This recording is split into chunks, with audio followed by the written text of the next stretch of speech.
അരുൺകുമാർ നോക്കൂ, ഇതാണ് കോൺഗ്രസിന്റെ രാഷ്ട്രീയം. കോൺഗ്രസ് സ്ത്രീ സുരക്ഷയുടെ കാര്യത്തിൽ ഇതാണ് തങ്ങളുടെ രാഷ്ട്രീയം എന്ന് പറയുമ്പോൾ ഒരു സ്ത്രീക്ക് ഹണി ഭാസ്കർ പറഞ്ഞ ഈ നിലപാടല്ലാതെ കേരളത്തിൽ ഒരു സ്ത്രീക്ക് മറ്റെന്ത് തീരുമാനമാണ് എടുക്കാൻ സാധിക്കുക?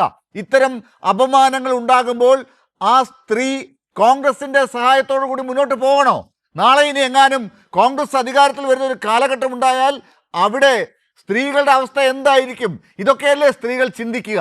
അരുൺ, കോൺഗ്രസിന്റെ പ്രതിനിധി ആവർത്തിക്കുന്നത് ഞങ്ങൾക്ക് കിട്ടിയ പരാതി ഞങ്ങൾ അപ്പം തന്നെ DGPക്ക് കൈമാറ്റി മാതൃക കാണിച്ചു, മറ്റാരെങ്കിലും അങ്ങനെ ചെയ്തിട്ടുണ്ടോ എന്നതാണ്. എന്നാൽ ഞാൻ ചോദിക്കട്ടെ, ഏറ്റവും ആദ്യം ഈ വിഷയം പുറത്തേക്ക് കൊണ്ടുവന്നത് പറവൂരിലെ നമുക്കറിയാം ഒരു സിനിമ നടിയാണ്. VD സതീശനുമായി ബന്ധപ്പെട്ടുകൊണ്ട് വലിയധികം രാഷ്ട്രീയ ബന്ധമുള്ള ഒരു നടിയാണ്. അവർ കൊടുത്ത പരാതി നിങ്ങൾ DGPക്ക് കൈമാറിയോ?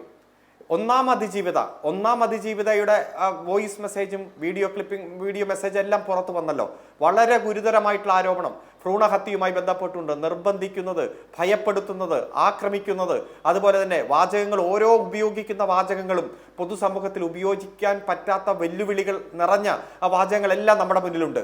അതുമായി ബന്ധപ്പെട്ടുകൊണ്ടുള്ള ഏതെങ്കിലും പരാതി നിങ്ങൾ DGPക്ക് കൈമാറിയോ? രണ്ടാമത്തെ ആ അതിജീവിത പരാതി കൊടുത്തിരിക്കുന്നു എന്നുള്ള വിവരം, KPCCക്ക് പരാതി കൊടുത്തിരിക്കുന്നു എന്നുള്ള വിവരം ദൃശ്യമാധ്യമങ്ങളിലൂടെ പുറത്തു വന്ന് എത്ര മണിക്കൂറുകൾക്ക് ശേഷമാണ് ഒരു ഗത്യന്തരവുമില്ലാതെ നിങ്ങൾ അത് DGPക്ക് കൈമാറിയത്? ആ പരാതി പൊതുവാർത്ത വന്നില്ലായിരുന്നെങ്കിൽ, മാധ്യമങ്ങളിലൂടെ വാർത്ത വന്നില്ലായിരുന്നെങ്കിൽ നിങ്ങൾ അത് കൈമാറുമായിരുന്നോ? അപ്പൊ ഇതൊക്കെ കൃത്യമായി ഞങ്ങൾ അങ്ങനെ ചെയ്തു, ഇങ്ങനെ ചെയ്തു. ഇപ്പോഴും ചോദിക്കുകയാണ് ഇദ്ദേഹം രാജിവെക്കണം. കാരണം ഇവിടെ ഏറ്റവും ഒന്ന് ആലോചിക്കുക, കോമൺ മോട്ടീവ്, ഓരോ കേസിലുമുള്ള സമാനമായിട്ടുള്ള സാഹചര്യം, ഒരു മോഡസ് ഓപ്പറാണ്ടി ക്രിമിനൽ കേസുമായി ബന്ധപ്പെട്ടുകൊണ്ട് എടുത്തു നോക്കുക.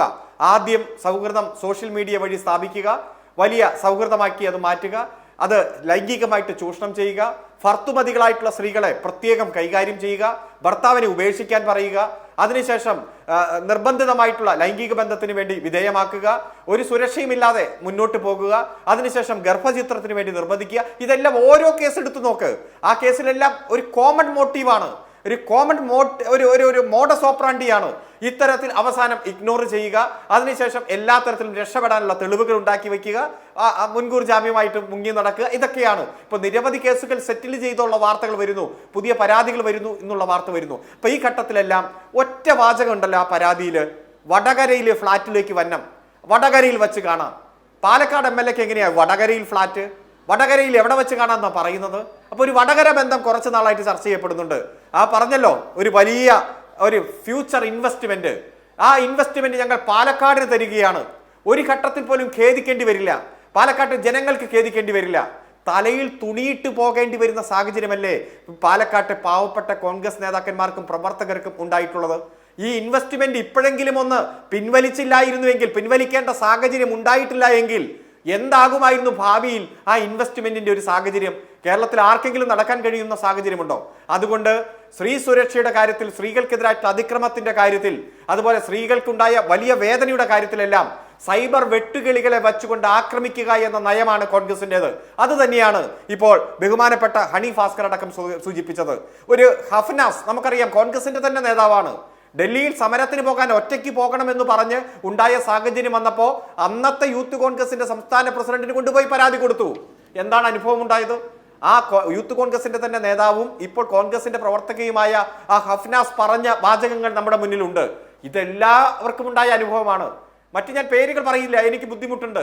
പല നേതാക്കന്മാരുടെ മക്കളടക്കം പൊതുസമൂഹത്തിൽ പറഞ്ഞതും പറയാത്തതുമായിട്ടുള്ള പരാതിയുണ്ട്.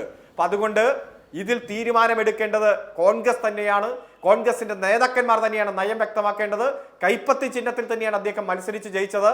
അദ്ദേഹം പറഞ്ഞാൽ കോൺഗ്രസ് അല്ലെങ്കിൽ കോൺഗ്രസിന്റെ നേതാക്കന്മാർ പറഞ്ഞാൽ രാഹുൽ മാങ്കൂട്ടിൽ കേൾക്കുമോ ഇല്ലയോ എന്നതല്ല വിഷയം. കോൺഗ്രസിനും കോൺഗ്രസിന്റെ നേതാക്കന്മാർക്കും ഈ വിഷയത്തിൽ ഒരു നിലപാടുണ്ടോ എന്നതാണ് വിഷയം. ഒറ്റ കാര്യം കൂടി പറഞ്ഞ് ഞാൻ അവസാനിപ്പിക്കാം. രാഹുൽ മാങ്കൂട്ടിൽ മൊബൈൽ പോലും അന്വേഷണ ഉദ്യോഗസ്ഥന്മാർക്ക് കൈമാറിയിട്ടില്ല എന്നതാണ് റിമാൻഡ് റിപ്പോർട്ടിൽ നിന്ന് സൂചിപ്പിക്കുന്നത്.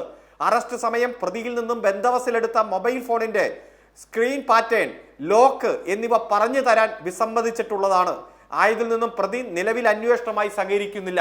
ഒരു ഫോൺ ലോക്ക് ചെയ്തിരിക്കുന്ന ആൾ അത് ലോക്ക് മാറ്റിക്കൊടുത്താൽ മാത്രമേ, പ്രത്യേകിച്ച് ഐഫോൺ ആകുമ്പോൾ അത് പോലീസിന് പരിശോധിക്കാൻ കഴിയൂ. അതുകൊണ്ട് അദ്ദേഹം അത് ഇപ്പോഴും തുറന്നു കൊടുത്തിട്ടില്ല. പ്രതിയും അതിജീവിതയും തമ്മിലുള്ള ചാറ്റുകളും അതിജീവിതയുടെ നഗ്ന വീഡിയോകൾ പകർത്തിയ പ്രതിയുടെ ഉടമസ്ഥതയിലുള്ള മൊബൈൽ ഫോണും കണ്ടെത്തുന്നതിന് പ്രതിയുടെ സാന്നിധ്യം അത്യാപേക്ഷിതമാണ്. അപ്പൊ അതും റിവീൽ ചെയ്യുന്നില്ല, അതൊക്കെ ഒളിപ്പിച്ചു വെച്ചിരിക്കുന്നു. ഫോൺ അതിന്റെ ലോക്ക് മാറ്റി കൊടുക്കുന്നില്ല. അതായത് ഇനിയും അന്വേഷണത്തെ വഴിതെറ്റിക്കാൻ പോലീസിനും അന്വേഷണ ഉദ്യോഗസ്ഥന്മാർക്കും ശരിയും ശാസ്ത്രീയമായിട്ടുള്ള അന്വേഷണം നടത്തുന്നതിനെ തടസ്സപ്പെടുത്തുക എന്നതാണ് ഇപ്പോഴും രാഹുൽ മാങ്കൂട്ടലിന്റെയും കൂട്ടരുടെയും ശ്രമം. അതുകൊണ്ട് അന്വേഷണം ശക്തമായിട്ട് നടക്കട്ടെ, മുന്നോട്ട് പോകട്ടെ. ഇനി ഒരു അതിജീവിതമാരും ഇതിന്റെ പേരിൽ ദുഃഖിക്കുന്ന സാഹചര്യം ഉണ്ടാകാൻ പാടില്ല.